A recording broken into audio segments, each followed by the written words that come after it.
What a fantastic question, and here is the answer. Any kind of risk factor can affect your teeth.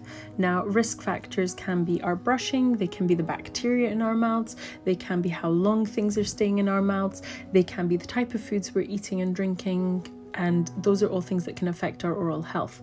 Now, breastfeeding is great. I breastfed my children. I have no issues with breastfeeding. One of the reasons why it's advisable after the age of 1 to try and cut down your breastfeeding through the night on demand is because it is a risk factor. Now, remember we said that sugar bugs don't care where the sugar came from. They're still going to eat it. They're still going to do their poo on your teeth, which is the plaque. They can still damage your teeth. So any types of sugars, when they stay in the mouth, can damage your teeth, and also any kinds of acids can damage your teeth. They will weaken your enamel.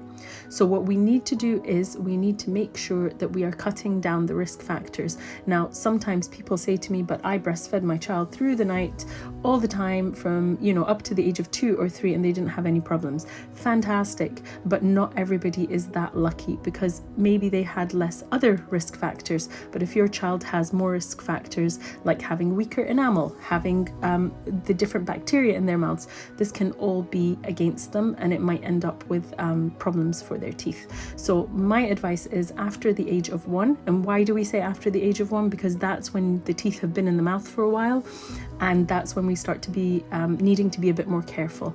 But before the age of 1, most of that time they don't have their teeth in, and that's why we don't advise it before the age of 1.